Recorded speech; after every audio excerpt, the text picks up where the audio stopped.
India News Hour. Can we visualize a new world post-COVID-19? We are currently at a very extraordinary phase in our lives. The COVID-19 pandemic has not only taught us the relevance of hygiene and social distancing, but also realigned our goals and priorities. Some essential workers are refusing to come to work out of fear of contracting the coronavirus. Their employers must weigh the employees' legal rights and understandable health concerns with the organization's business needs.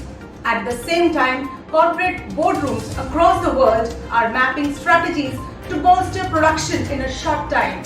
They feel that is possible only by bringing in tectonic shifts in technologies. What would be those technologies? Do we think that artificial intelligence, Internet of Things and blockchain or several other technologies which are in hibernation, which the human ingenuity would evolve sooner or later as a byproduct of the present predicament, would solve the problem? These technologies are already in vogue and the present production processes are to a large extent dependent on these cutting-edge technologies. Post-COVID-19 may accelerate the deployment of these technologies and a lot more. Today, businesses around the world are impacted by a crisis, forcing them to reimagine their priorities towards business continuity, employee health and well-being. While reduced staff and lower operating budgets are at the forefront of these demanding adjustments, these are coupled with various hidden challenges like warranty, compliances and law and order issues too. Let's look into today's headlines in VAR India. Thousands of Indian students in US would lose visas. The US has said it would not allow foreign students to remain in the country for the autumn semester due to the COVID-19 pandemic if all their university classes are moved online. In its notice, the US Immigration and Customs Enforcement added that students could stay back if they shift to a course with in-person tuition.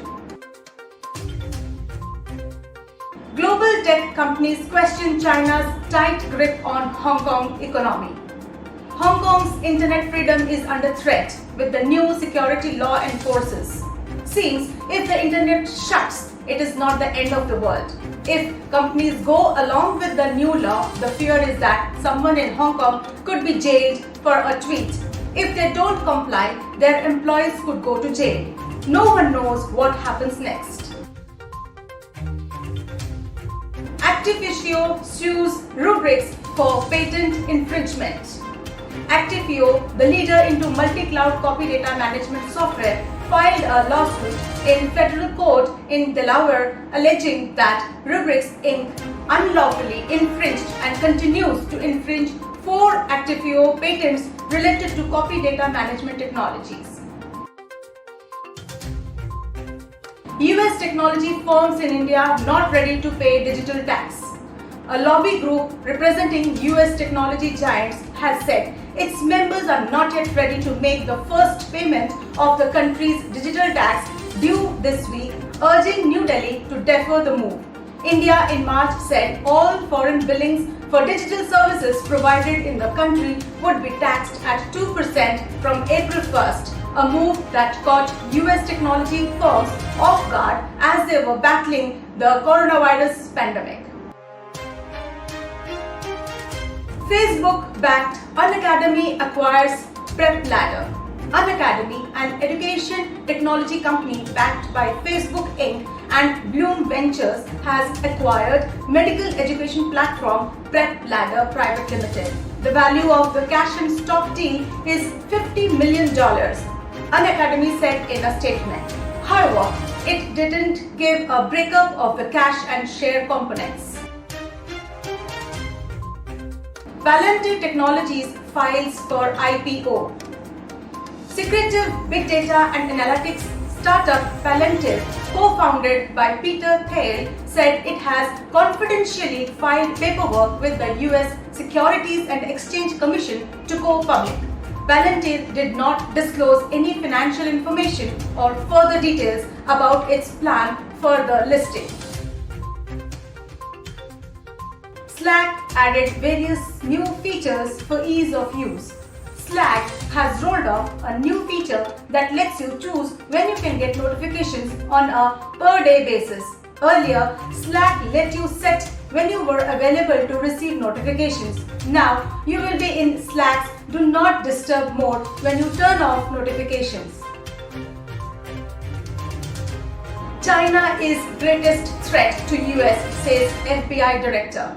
Christopher Wray, FBI Director, has said that acts of espionage and theft by China's government pose the greatest long-term threat to the future of the US. He said China had begun a program called Fox Hunt geared at Chinese nationals living abroad seen as threats to the Chinese government. Wray said China is engaged in a whole-of-state effort to become the world's only superpower by any means necessary.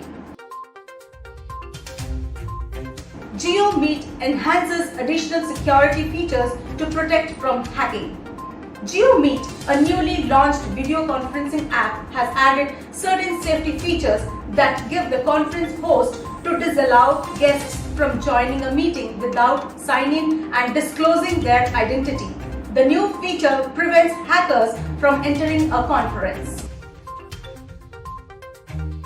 No threat in sharing equipment's source codes to test labs, says DOT.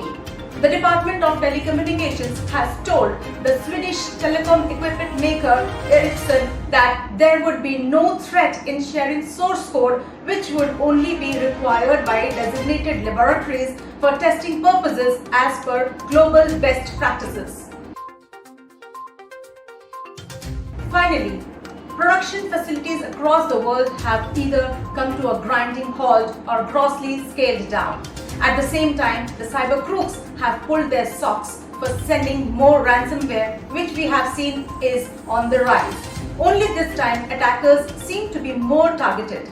It can affect any organization at any time. No organization wants to deal with it. Not only it is expensive, it can also have long-term effects. It may take at least 2 to 3 years for the world economy to come back on rail. COVID update. The number of coronavirus cases reported from India stood at 7,43,449 with the death toll at 20,653. The World Health Organization on Tuesday acknowledged evidence emerging of the airborne spread of the novel coronavirus after a group of scientists urged the global body to update its guidance on how the respiratory disease passes between people. To conclude, the challenges posed by unemployment in the post-COVID days are being dealt in most of the industrialized countries. Almost all countries in the world have reported a massive rise in unemployment. The US, though surprisingly, has shown an increase in employment in the past month. The rest of the world is still in the grip of massive unemployment riding on the back of disruptions in supply and demand chains. When this will get over is as uncertain as the retrace of the virus. At the same time, the technology and cybersecurity landscape is changing rapidly, meaning organizations have to deal with more challenges using the same resources. Therefore, they need a solution that will help them to address these evolving challenges effectively through automated detection and response capabilities. The technology alone will not help us to come out of the situation we are in. We have to broaden our vision to go beyond the narrow boundaries of countries. The most impacted segment is the educational institutes, as they are still closed because of the lockdown disruption in transport systems, etc. Students who have access to online education are availing the benefit of distance education. However, the internet is not reliable and unstable at times. Just wait and watch on how companies are navigating the return to office process and the role of the workplace in the future. Many predict that post-pandemic, many may process for automation and there be least involvement of the people in the production processes. That may be true to some extent, but what about the people who will be replaced by technology? Keeping millions unemployed would be like inviting more trouble, like the economy may move towards depression from the present recession. Let's wind up for the day, but do not forget to like, share, comment and subscribe to War India News Magazine. Please download the War India app for the latest news and updates, which is available on Google Play Store. Stay tuned for more updates. Thank you.